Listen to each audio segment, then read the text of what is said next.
국내 증시 개장 상황 특징 업종 알아보겠습니다. 네, ISF 김태성 본부장 나와 계십니다. 어서 오세요, 김 본부장님. 네, 안녕하세요. 네. 오늘 생각보다는 나쁘지 않은 거죠? 하락이긴 합니다만. 네. 그쵸. 그죠? 네.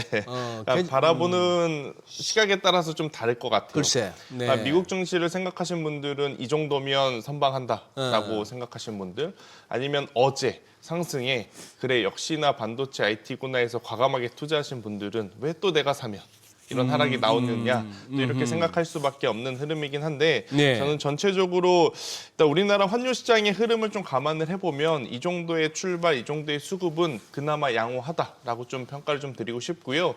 결국엔 중요한 건 언제나 그랬다시피 장중 흐름인 것 같습니다. 맞아요. 우리나라 증시가 네. 사실은 시작할 때와 끝날 때의 모습이 굉장히 좀 다르죠.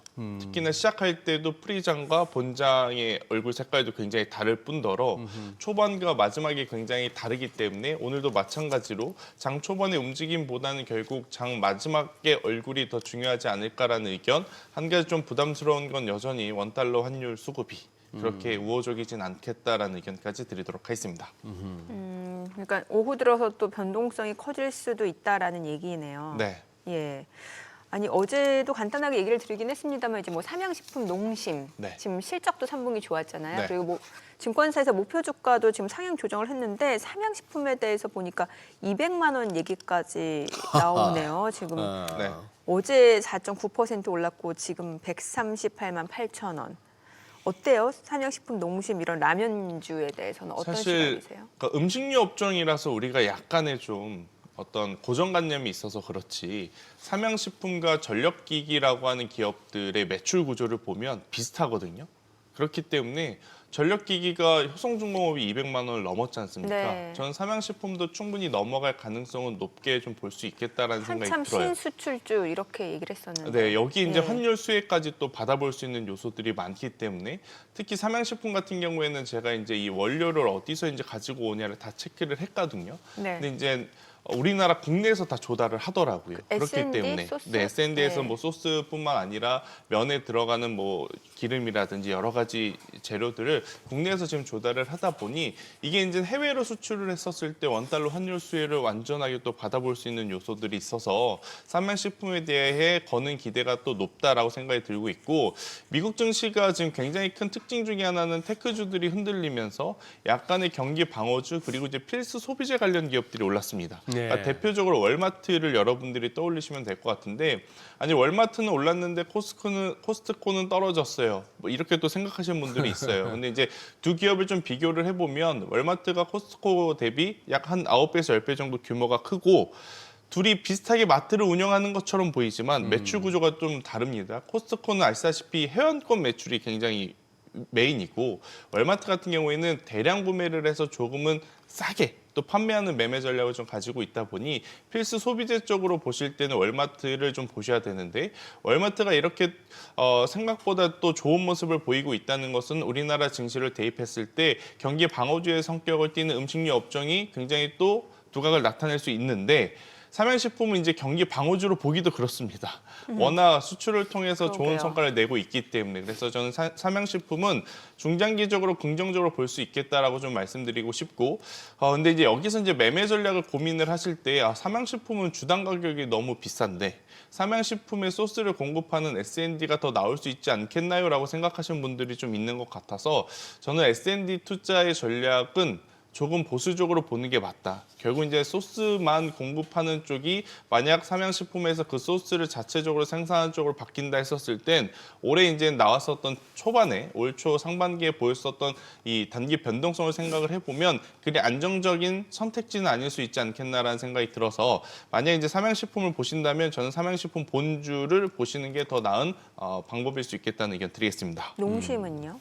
일단 농심도 삼양식품보다 이제 덜 올랐기 때문에 이제 관점으로 많이들 좀 보고 계시는 것 같은데 아직까지는 가동률은 굉장히 괜찮아요. 하지만 네. 해외 매출 비중이 좀 빠르게 늘어나야 삼양식품과 같은 스토리가 적용이 될 가능성이 높은데 매출도 그렇고 영업이익도 그렇고 그렇게 나쁜 것은 아닙니다. 하지만 해외 쪽으로의 매출의 어떤 성장 속도가 또 그렇게 크지 않는 상황이라 저는 만약 전체적으로 보신다 하더라도 지금은 삼양식품을 좀 보셔야 될 것 같고 그러니까 이게 마케팅의 효과인 것 같아요. 그러니까 불닭볶음면이라고 하는 대표 제품이 있는 상태에서 또 캐디언의 어떤 힘까지 얻어가지고 우리나라 다른 기업들, 다른 제품들이 각광을 받을 줄 알았는데 결국 돌고 돌고 돌아 또 불닭볶음면인 것을 좀 봐서는 다른 기업들도 좋지만 저는 삼양식품이 조금은 더 우위에 있다 이렇게 좀 설명을 드리겠습니다. 참 주가 놀랍게도 올라왔고 근데 참 우직하네. 네. 여기 일을 뭡니까 요런 쪽에 밝은 회사 같으면은 또 뭐 액면 분할을 하네. 아, 농심이요? 아니면 아니 삼양식품? 삼양식품. 네 그렇게 할 건데 그냥 우리는 우직하게 불닭만 열심히 만들어서 판다. 이게 뭐 내수주 차원을 이미 넘어섰고. 그렇죠. 근데 사실 액분 이야기는 저희가 뭐 어떻게 미리 예측할 수는 없기 때문에 그 이야기 나올 때까지는 좀 봐야 될 것 같고. 나올 수도 있다. 네. 아. 그리고 그런 오히려 거예요? 나온다면 좋습니다. 나온다면 그러니까 액분 글쎄. 전까지는 좋습니다. 액분 전까지는. 네, 오히려 잠깐 좀 이제 머뭇머뭇거릴 그 시기에 액분 할 수 있겠다는 분위기가 형성되면 묘하게 또 수급이 또 쏠릴 수가 있어서 대신에 이제 삼성전자 때도 봤겠지만 막상 액분하고 나면 또 한동안 고생의 길을 걸 수도 있지 않겠나라는 의견 드리겠습니다. 아까 보니까 리튬 관련주 중에 보니까 뭐 1,000원짜리, 2,000원짜리도 있던데. 과감하게 좀 말씀드리겠습니다. 삼양에 리튬자가 들어가는 기업들이 몇 개 보이는데 그거는 근처에도 안 가는 게 저는 좋겠다 생각을 합니다. 리튬 포스트 하이드로 리튬 제가 왜 이렇게 이야기를 하냐면 그 기업이 리튬자가 들어갔으면 리튬 관련한 일을 1%라도 했으면 제가 이렇게까지 이야기 안 드립니다. 그런데 아직까지도 가능성인데 상장한 지 지금 뭐 한 달, 두 달 된 것도 아니라 벌써 수개월이 지났는데도 아직까지 가능성만 가지고 있다는 것은 조금은 연속성에 대한 좀 걱정을 해야 될 부분이 있어서 저는 리튬자가 들어가는 기업은 웬만하면 지금은 안 보시는 게 나을 것 같고요. 대신에 조금 확장해서 봤었을 때 소재 쪽에 대한 기대감은 조금 높일 필요는 있습니다. 그러니까 리튬 가격이 왜 올랐느냐라고 이제 보면 중국에서 이제 리튬 관련한 기업들 1, 2기업들 대표가 나와서 내년에 굉장히 수요가 늘어날 것이다.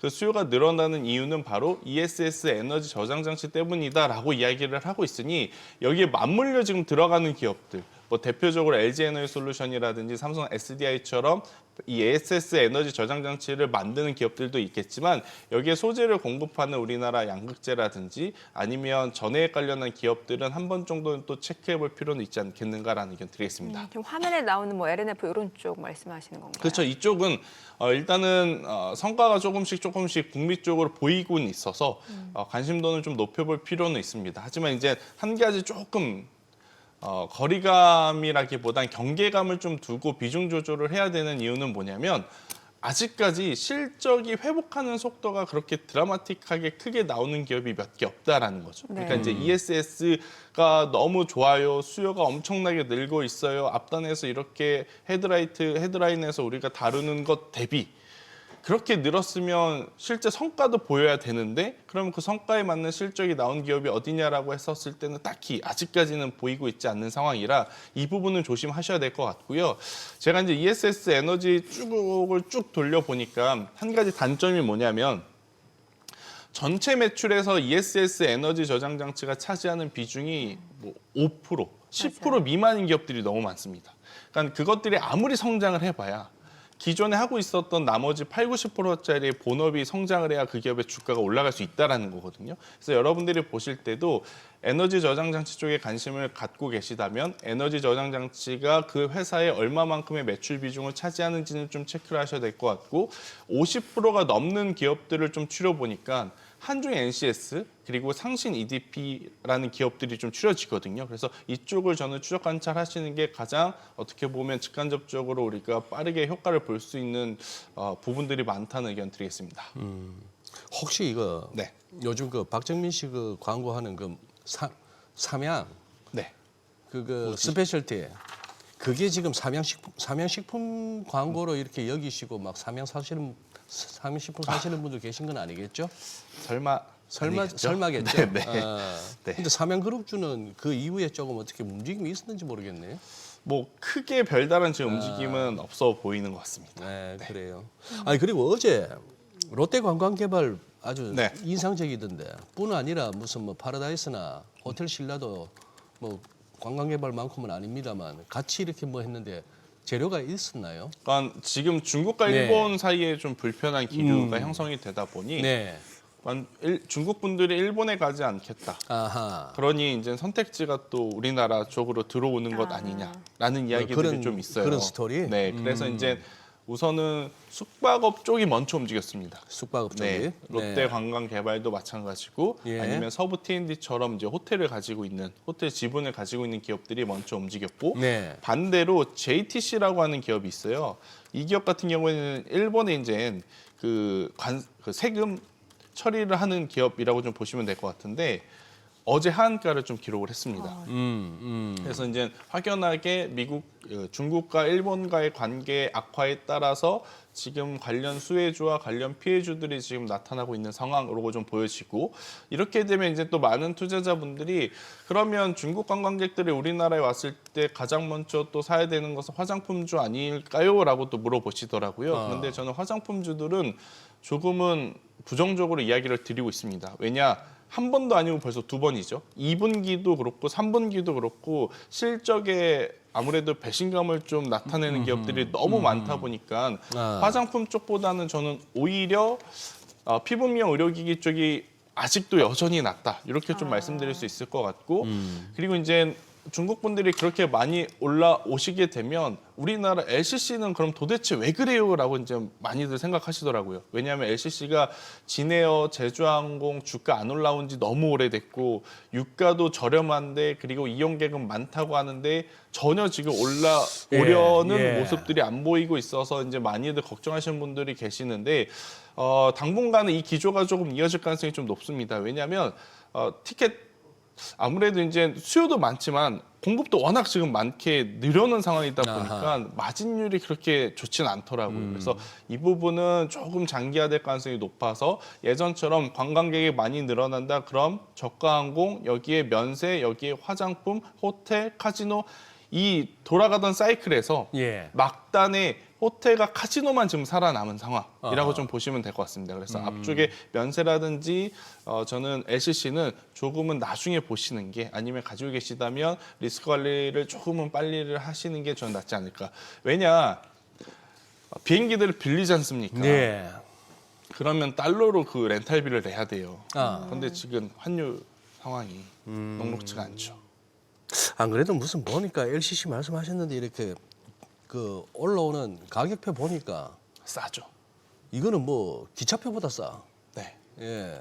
저도 요새 가격 보고 혹하지만 가서 쓸 돈 생각하면 다시 접어놓습니다. 환율. 아, 그래요. 비행기 쌍만 보면은 당장 뭐 한번 나가고 싶은데. 그럼 엔터 쪽은 어떻게 보시는 거예요? 오늘은 그래도 좀 괜찮았던 것 같은데. 일단 이게 지금 예. 방어 기제로 움직이는 건지 아니면 정말 본인들의 성과대로 움직이는 건지는 며칠 연속성은 좀 봐야 될 것 같긴 네. 한데 오늘 같은 경우에는 방어 기제로 좀 움직인다고 좀 볼 수밖에 없을 것 같아요. 왜냐 이제 JYP 엔터도 그렇고 하이브도 그렇고 YG 엔터도 그렇고 결국엔 이쪽도 어떤 중국 시장의 개방과 함께 수요의 확대를 좀 노려봤던 건데 그렇죠. 지금 미묘하게 에이펙 끝나고 나서 서로 좀 불편한 관계가 되었습니다. 핵잠이라고 하는 키워드 때문에 이걸 뭐 중국에서도 좀 불편하게 이야기하고 또 우리나라에서도 지금 중국 시장이 열리는 거에 대해서 그렇게 큰 높은 기대감을 갖고 보고 있는 것은 아닌 상황이다 보니 주가가 좀 재미없는 상황으로 보여지고 있어서 하이브가 상대적으로 강한 것은 아무래도 이제 멤버들의 복귀 이슈, 뉴진스라고 하는 그룹 멤버들의 이제 복귀 이슈 때문에 개별적으로 좀 움직인다라고 좀 보시면 될 것 같고 그 외에 JYP라든지 YG 엔터 같은 경우에는 지금 약세의 흐름을 보이고 있는 것 그리고 컨텐츠 관련주들까지도 약세의 흐름을 보이고 있는 것을 바라보고 있노라면 중국에 대한 기대는 많은 투자자분들이 이미 지금 접어둔 상황이라 만약 엔터주들이 올라가야 된다면 연말에 공연 횟수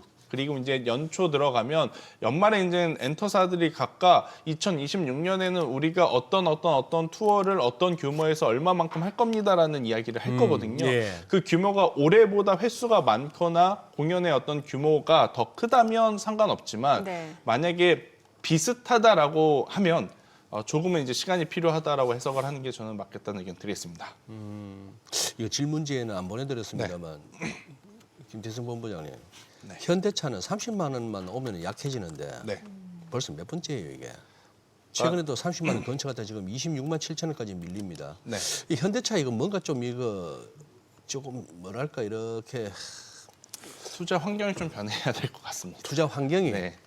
그러니까 이게 뭐라 그래야 될까? 현대차가 사실 28만 원, 29만 원, 30만 원에 와도 그들이 지금 보여준 실적 대비 저평가 구간이거든요.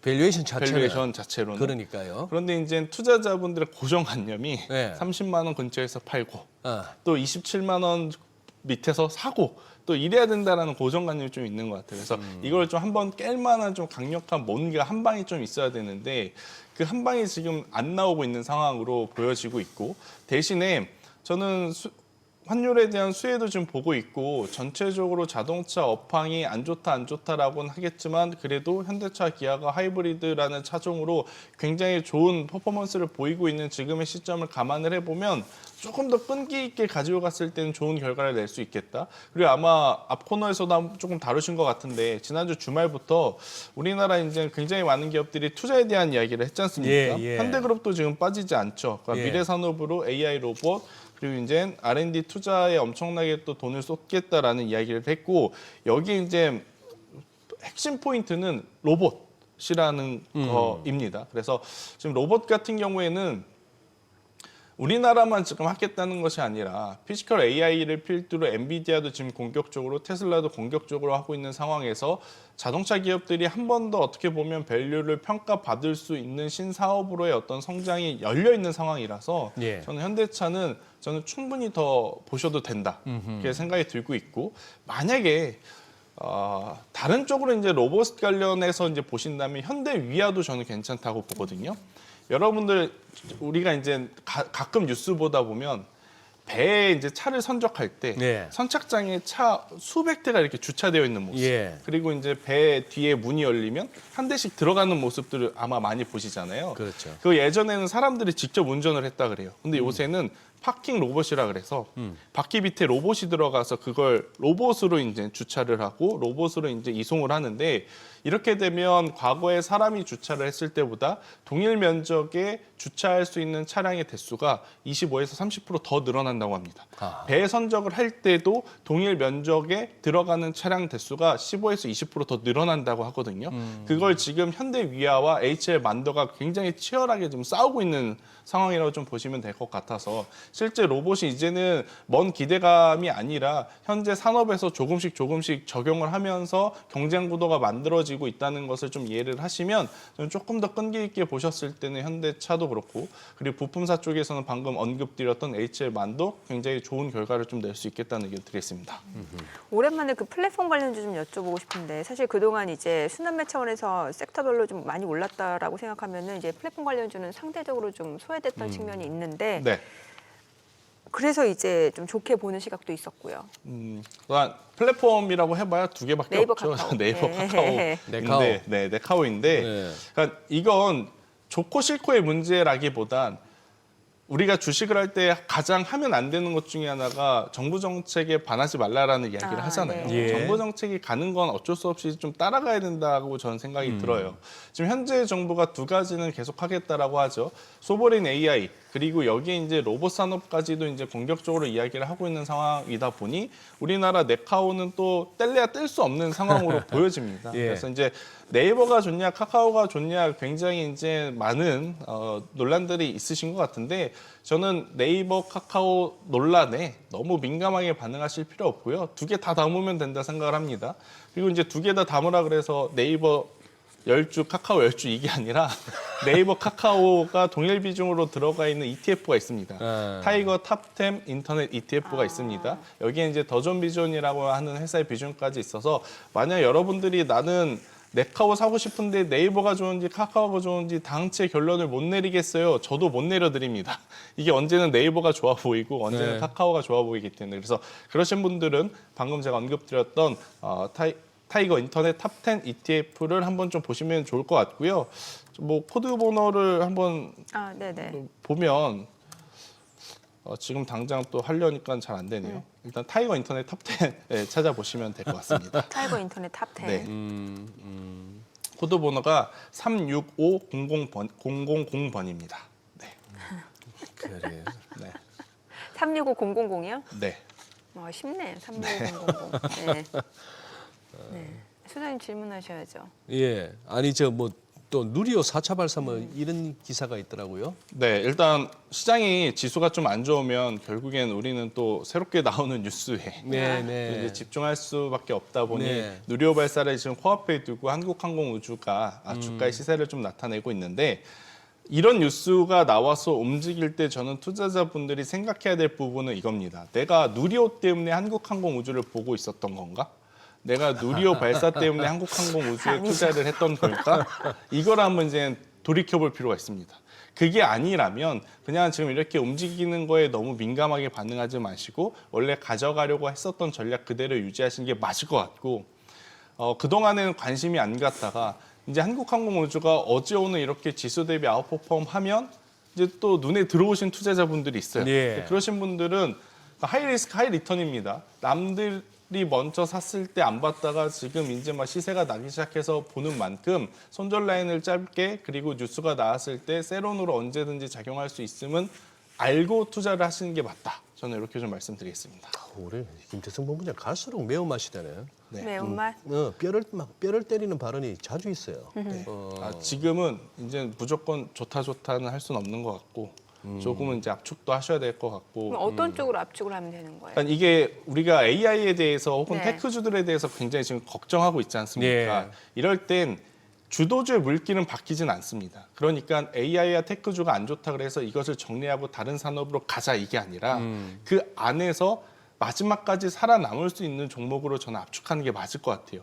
지금 많은 개인 투자자분들이 조금이라도 반도체가 꺾이면 자꾸 이제 다른 섹터, 다른 기업들로 눈을 돌리는데 그게 아니라 그 안에서 덜 떨어지는, 그러니까 주가의 어떤 상승 변동의 폭이 상대적으로 낮게 떨어지는 그리고 지수가 반등할 때 상대적으로 수급이 굉장히 강하게 들어오는 종목으로 저는 압축하는 게 필요하다. 그 기준으로 보면 저는 여전히 전력기기 쪽에 대한 관심도는 높일 필요는 있다. 이렇게 좀 생각이 들고 있고 지금 미국의 테크주들의 변화의 움직임을 여러분들이 좀 잘 캐치를 하셨으면 좋겠습니다. 뭐 피터 트리라는 분 아니면 워렌 버핏 그리고 소프트뱅크가 엔비디아를 팔았대 여기서 멈추는 게 아니라 그들이 그걸 팔고 다른 산업을 샀느냐 아니면 같은 산업 내에 다른 기업을 샀느냐 이걸 보셔야 되거든요. 근데 지금 여러분들은 엔비디아를 팔았대 여기에 좀 많이 집중을 하시더라고요. 예. 그게 아니라 엔비디아를 팔았지만 그들이 무엇을 샀느냐 보면 지금 소프트뱅크는 오픈 AI에 투자를 하고 그리고 피터 트리라고 하는 분은 애플과 마이크로소프트에 투자를 했습니다. 이렇다는 건 결국 하드웨어보다는 이제는 소프트웨어 쪽에 그들도 관심을 갖고 있다는 방향성을 우리는 확인을 하고 있는 상황이라 AI에서 다른 쪽을 보는 게 아니라 AI 안에서 하드웨어보다는 이제는 약간의 무게 중심의 추가 소프트웨어 쪽으로 조금씩 기울고 있음은 인지하시고 비중 조절을 하시는 게 저는 맞겠다라는 의견 드리겠습니다. 네, 그래요. 네. 예. 지금 조금 지수 보고 계세요. 네. 좀 많이 빠지네. 그렇죠. 네. 앞서 소장님이 저거 해명을 해야 되는데 11월 5일 날 우리가 봤던 저점이 3,867포인트입니다. 거기까지 빠지는 거는 컨설리데이션이에요. 굳이 보자면. 네, 굳이 보자면 물론 주식 하시는 분들한테는 뼈아픈 맞아요. 하락이지만 거기까지 가서 더 안 밀리고 또 왔다 갔다 하는 거는 컨설리데이션. 그 밑으로도 뚝뚝뚝 떨어지면은 커렉션. 네. 그게 아니라 고점 대비 10% 15% 이상 되면 이제 그거는 베어 마켓. 네, 그렇죠. 알겠습니다. 그래요. 저도 기술적으로는 3,800 초중반까지는 열어두고 그러니까 지난 박스권을 좀 봐야 될것 11월 같고. 초에 우리가 봤던 그 저점까지는 네. 각오는 하고 계셔야 될 것 같아요. 그리고 예. 이 구간에서 여러분들이 좀 조심하셔야 될 건 뭐냐면 제가 한 3주 전에 한번 이야기를 드렸던 것 같은데 ETF 상품들이 워낙 지금 많아졌잖아요. 네. 여기에 연계되어 있는 종목군들의 수도 많아졌어요. 그러니까 ETF를 누군가 던지게 되면 거기에 연관되어 있는 종목군들도 시장의 바스켓으로 매도 물량이 나오거든요. 네. 그럴 때 약간의 또 패닉셀이 될 수 있어서 예. 요거는 경계는 조금 하셔야 되지 않을까라는 의견 드리겠습니다. 자꾸 네. 니케이 촬영한다 하시지만 니케이가 좀 심상찮아요 지금. 그렇죠. 예. 네. 오늘 내용 잘 들었습니다. 고맙습니다. 네, 고맙습니다.